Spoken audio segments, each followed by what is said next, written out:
fucking hung up on us. All right, besties, as requested, we are back with another help. I'm in a secret relationship video. Y'all really loved the last one. You did your big one, running it up, and I'm honestly really happy about that because I love yapping in general, but I especially love yapping about this mess of a messy mess show. And before you ask, okay, what am I wearing on my lips? It is the NARS Power Matte Lip Pigment in Dragon Girl, okay? It looks, I feel like on camera it reads more pink, but it's definitely like a bright, true red. And I don't know, at first I thought this look was gonna eat, and now I'm very much just feeling like it's giving Mrs. Claus. But we move. You already know this is about to be a messy episode because we are in Atlanta for Mikkie and Dale season 2, episode 2. Now, Atlanta is one of the major catfish capitals, and some of the messiest reveals have happened there, so I'm eager to find out what the tea is going to be in this episode. So Mikkie and Dale have been together for about a year and a half. Mikkie still hasn't met any of his family. She tricked him into agreeing to be on the show by telling him that the show is about entrepreneurship when it is really about putting his on blast. Clock it. Yes, yes, you see what I did there? Round of applause for me. We really get into the tea with our hosts, Travis and Rahne, when we find out that Mikkie and Dale moved in together after only being together for 6 months. I mean this so severely. Go f yourself. Now, you know as much as the next person does that I'm a certified lover girl. However, this is not something I would ever personally recommend. Don't do this. Mikkie is a 30-year-old esthetician who claims that no guy compares to Dale, which I personally think is an insane thing to say when you went out of your way to be on a TV show about being hidden and exposing your partner's secrets, but we move. We do move. We then find out that Mikkie has a 4-year-old daughter who is not biologically Dale's, and yet he treats her like his own. Those are her words. Dale is really consistent when it comes to my daughter, Malaya. He has been like a father figure in her life. And I feel like I have a couple things to say in my own words really quick. Be nice. I'm finding it. Treating your partner's kid like your own should be expected, and it should be treated as the bare minimum. If you are pursuing someone who you know has a kid, has a child, you should be prepared, willing, ready, and able to take care of that kid as your own. Second thing, just come close, okay? Y'all, so this Looney Tune of a lady really moved her and her young daughter in with a man who she has only known and been in a relationship with for 6 months. Electric chair. That is so stupid and so dangerous for a number of reasons, which I'm sure you can think of on your own. I seriously cannot stand when parents act selfishly and put their children in harm's way just for their own happiness.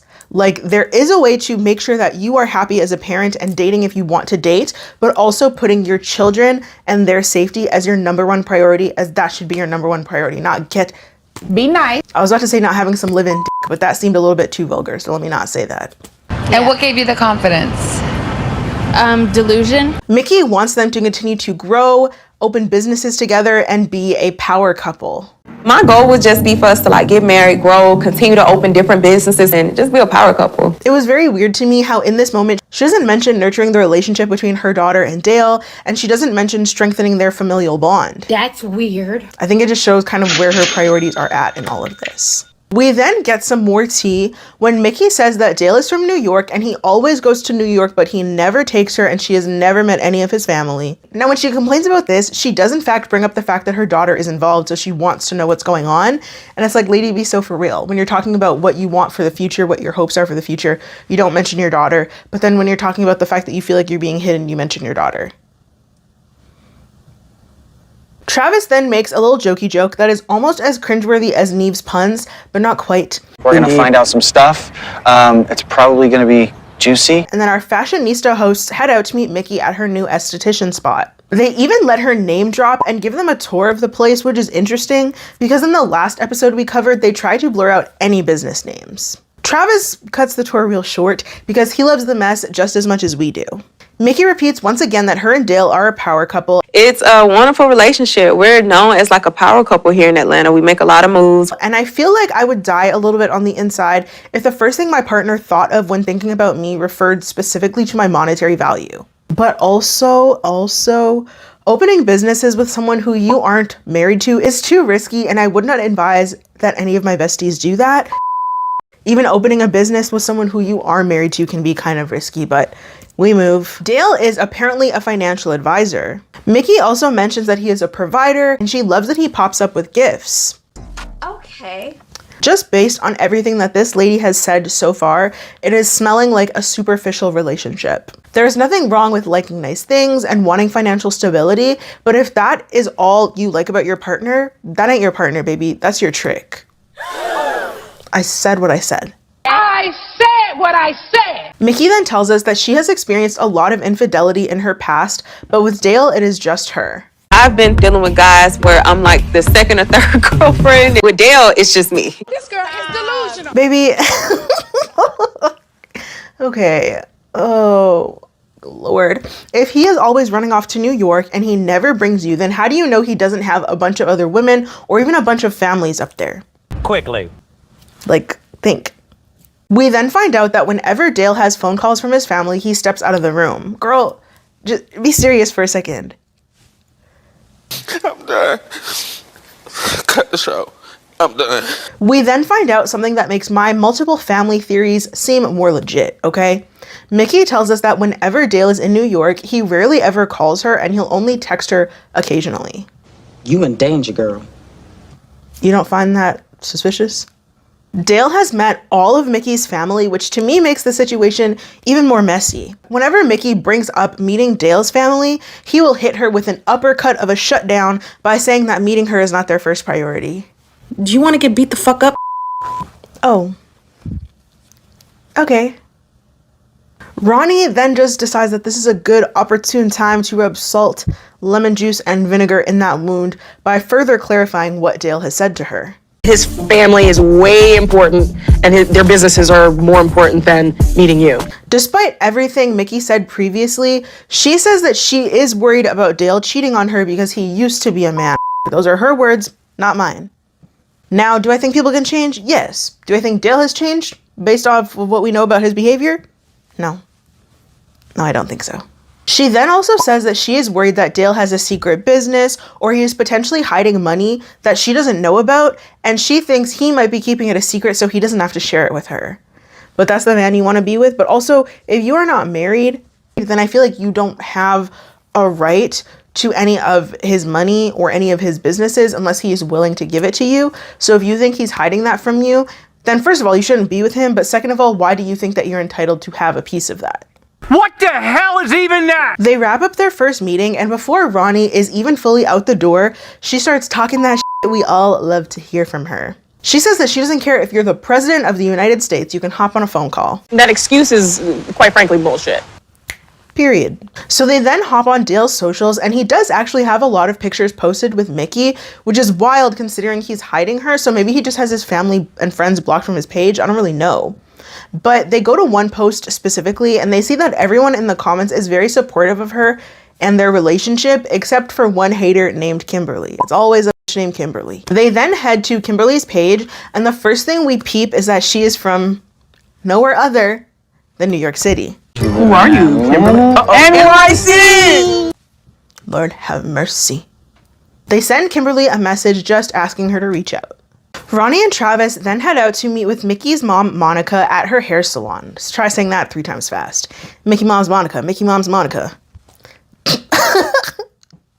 Then once we're there, Travis randomly drops some lore and he tells us that he actually went to cosmetology school and has his license. Okay. We love that for you, Travis, and we love that for whoever you end up with in the future. Hair's always gonna be on point. Monica has a lot to get off of her chest, and I honestly love that her mom is ready to put Dale on blast.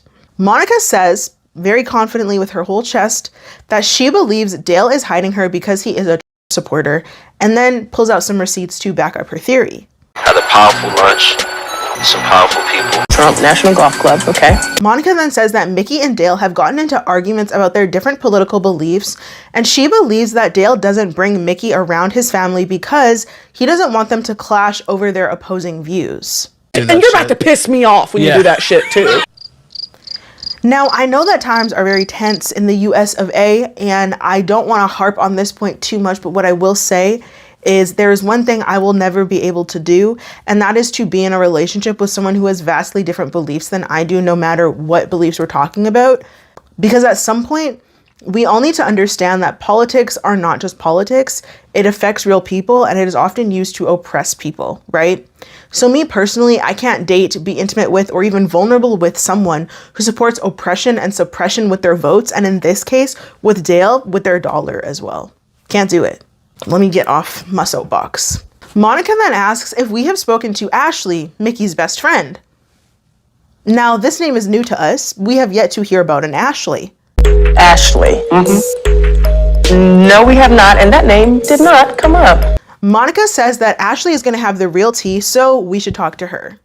They thank Miss Monica for her time, and we get a real dad joke from Travis this time as we head out. We're gonna get out of your hair? Literally. Oh my God! You walked right into that. I did. Travis sends a message to Ashley asking her to reach out, and I sure hope she does reach out because I have a gut feeling she knows a lot more than Mickie's mama does. But we skip ahead to the next morning where we are in fact heading out to meet Ashley, and Travis, being the gentleman that he is, he insisted on opening the door for Rahne. Male besties? Take notes. They meet Ashley at this cute little brunch spot and they waste absolutely no time getting into it.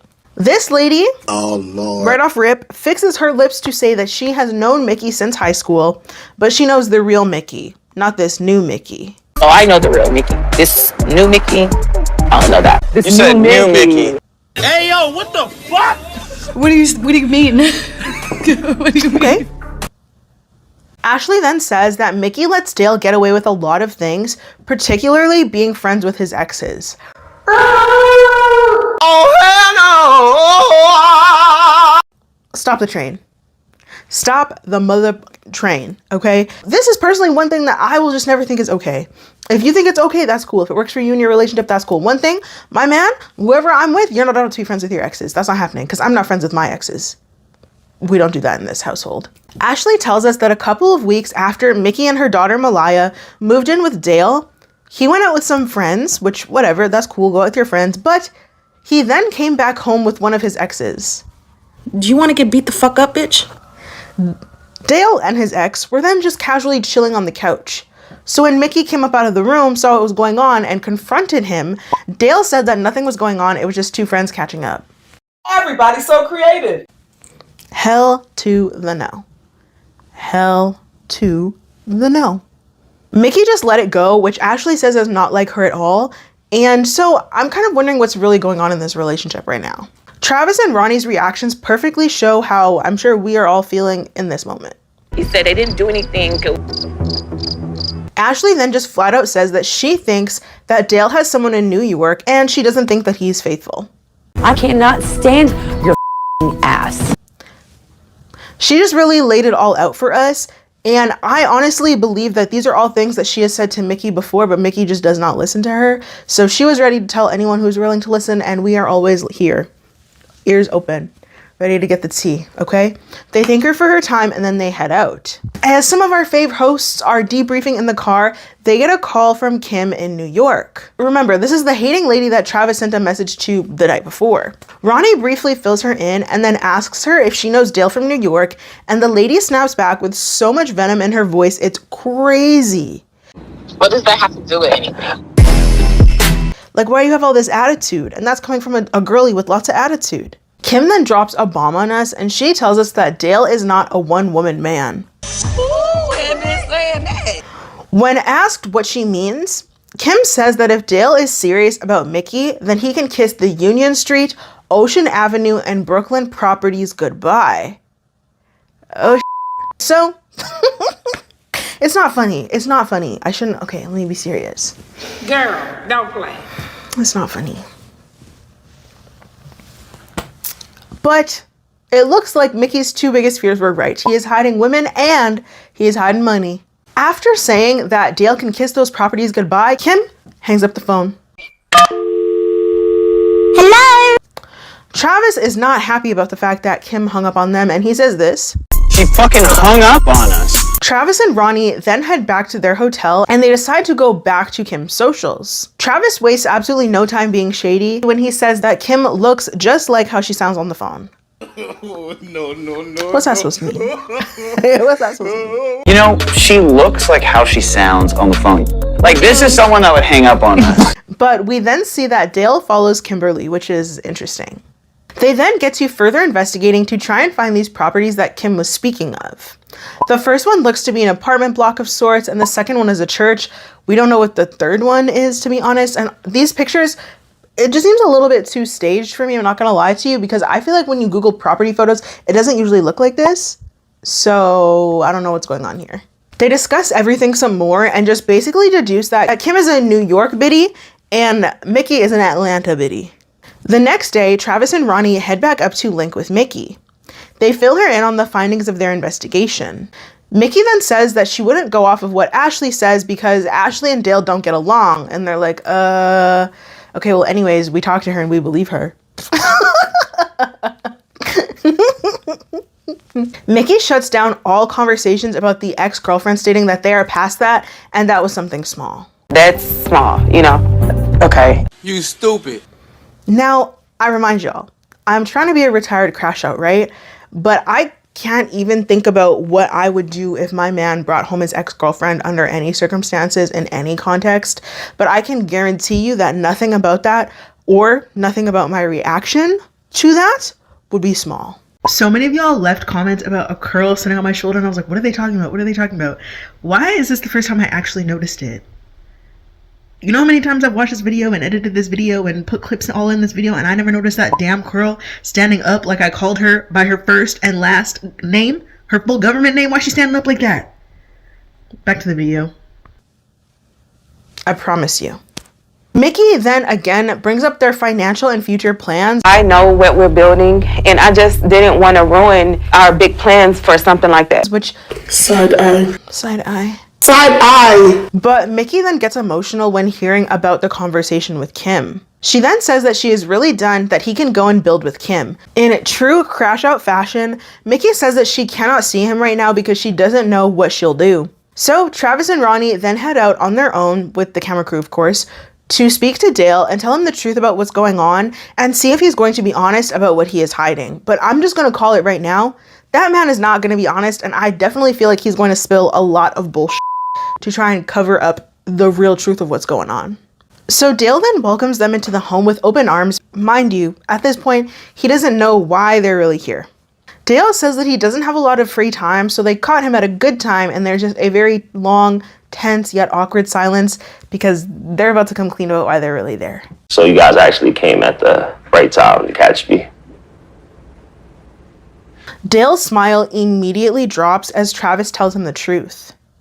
Steve Urkel's attitude completely switches up, which honestly makes me have a hard time taking him seriously. When Rahne brings up Dale's family and New York, Urkel completely deflects and he accuses our faves of trying to ruin his relationship. So you guys are not here to speak to me about my business. You guys are trying to ruin my relationship. Sir, why would forcing honesty out of you ruin your relationship? Quickly. Unless it is you have something to hide. Oh, interesting. Dale then gets to over-talking them, he cusses out our besties, and then tells them to get out of his house. So they do just that, they leave. And I can just say that if this were Neve in this situation, it wouldn't have gone down that way. It would not have gone down that way. Get the fuck out of my house. Okay, well. But you can tell Travis is trying not to go off as he just keeps his mouth completely shut once Dale starts to get book. Right outside of the house, Rahne and Travis just talk shit about him, which is so funny to me.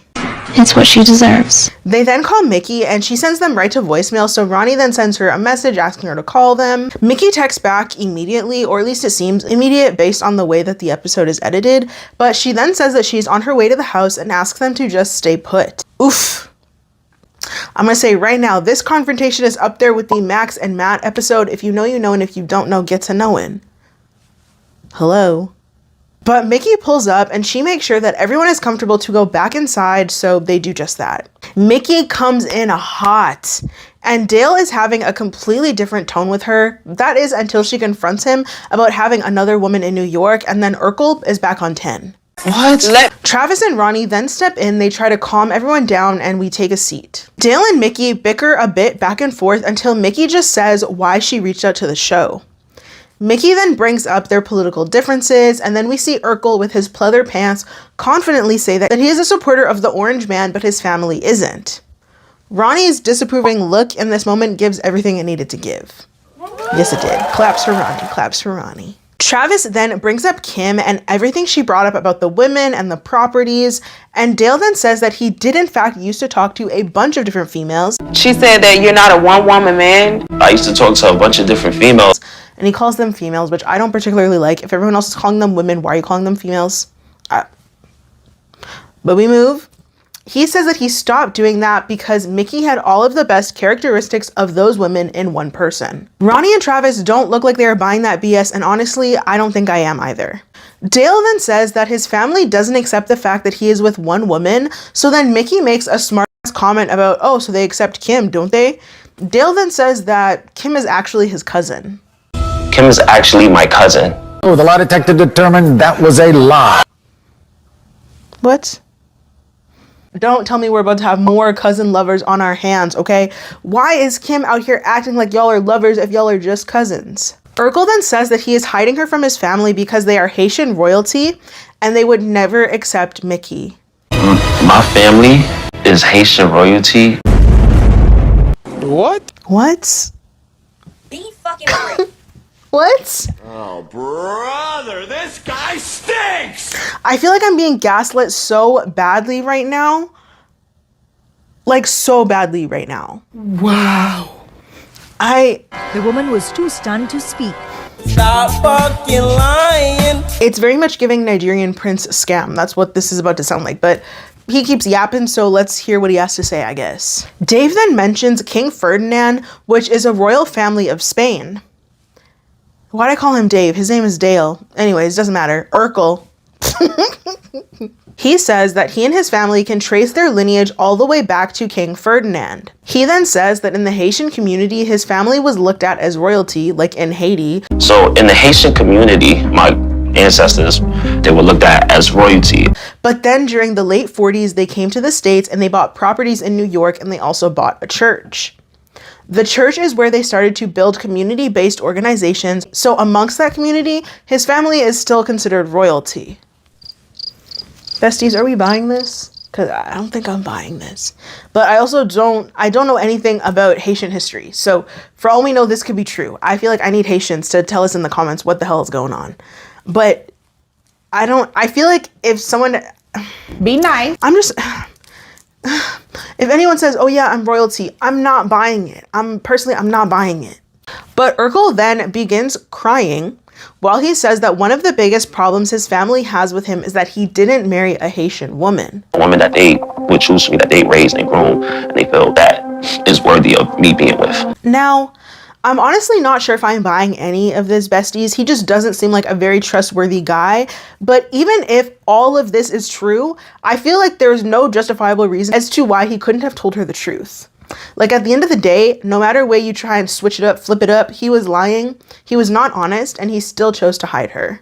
For all we know, this could just be another elaborate lie. But also for him to add, oh, a woman that they feel that is worthy of being with me.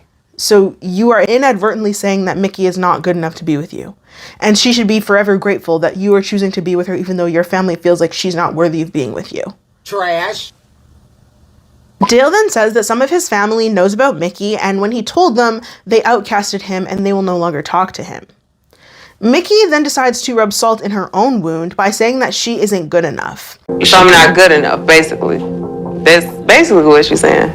And when Dale questions if he has treated her that way, he clearly says this in a way in which he was expecting her to say no, but she says yes, loudly, twice. Clock it.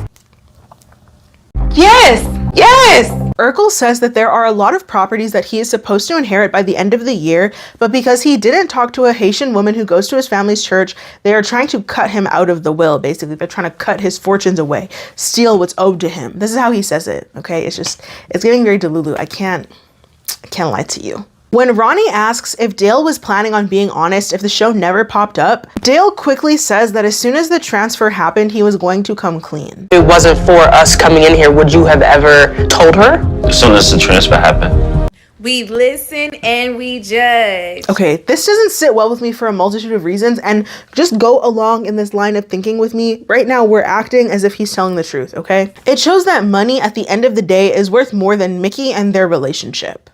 It shows that he is conniving and he is comfortable lying to both his family and to Mikkie to get what he wants in order to have his cake and eat it too, so to speak. He is also working off the assumption that Mikkie would have been cool with being shunned, feeling inadequate, to be outcasted from his family, her daughter also to be an outcast, and being the reason that Dale is also an outcast from his family. Clock it. He was not planning on giving her the opportunity to make a decision for herself, and I don't particularly like that because even though she has doo-doo for brains, I still think that she should be given full honesty and full transparency. There is a big element of control that we cannot just skip or gloss over when it comes to this pleather Urkel-looking man. Mikkie then gets upset that Dale was not honest sooner, and she says that she now feels numb. I think that Mikkie lacks crucial critical thinking skills at this point, so I believe that once again, she is just going to let all of this go as long as she gets some of that money and some of those properties in the end. I already clocked her as being superficial earlier, so we will just have to wait and see what she does. Mikkie then brings up that her and her daughter are now being robbed of the opportunity to be accepted into a family when family is apparently really important to her. This is news to me. I didn't know that. Shady. Urkel and his pleather-wearing pants get right back into his manipulation, I'm the victim, feel bad for me mode when he says this. How can I make my family do something for you that they won't even do for me? Rahne reassures Mikkie that walking away from Dale in this moment is okay, and she does not have to stay with him if she doesn't want to. I personally really appreciate Rahne for this reassurance because without it, I don't doubt that Dale would have attempted to manipulate her some more. Urkel then confidently says that he hopes that this is something that they can move forward from, and Mikkie makes it clear that she needs time to step away from their relationship to figure out how she feels, figure out if she wants to be with him. Travis then pipes up and says, I know you all have more to talk about, so Rahne and we're just gonna head out right now. Be fucking for real. Me personally, I love that they leave things up in the air and unresolved. It is just so funny to me every single time. You two have a lot more to talk about. I think Rahne and I are gonna get out of here. In our follow-up, we find out that Mikkie gave Urkel a second chance, which is so disappointing to me. Rational? No, but who the fuck cares about rational? We also find out that Dale's family has not accepted Mikkie, but it's unclear if Mikkie was ever introduced to them or not. It just says that they haven't accepted her. And that's the end of the episode, besties. Honestly, I just really want to know if you think that Dale is really royalty or not royalty. So drop that down in the comments for me. Thank you so much for watching. Make sure to like, make sure to subscribe, and hit that bell notification so you are aware of every single time that I upload. Again, we're almost at 100K. Just get there. Just get there with me. Be the first 100K. Be the first to be like, yeah, I knew her before she blew up. We have since officially made it to 100K, and we are past 100K, and I will get sappy and emotional in the next video, but I really just want to thank you all. Thank you all for being here, for genuinely changing my life. And 100,000? Does this mean that I'm like a real YouTuber now? Like, what's going on? Oh my god, I love y'all. I love y'all so bad. Thank you so much. Thank you. If there's another episode you'd like to see me cover or another show you'd like to see me cover, you can drop it down in the comments below, or you can leave me a DM here on Instagram. If you made it all the way to the end of the video, put a little crown in the comments, a little crown emoji for this royalty lie that Dale Urkel with his pleather wearing pants has tried to spin on us. I personally still don't know if I'm buying it, but more importantly, I want to know what you have to say as I yapped this whole video, okay? Thank you so much for being here, besties, and I'll see you in the next one.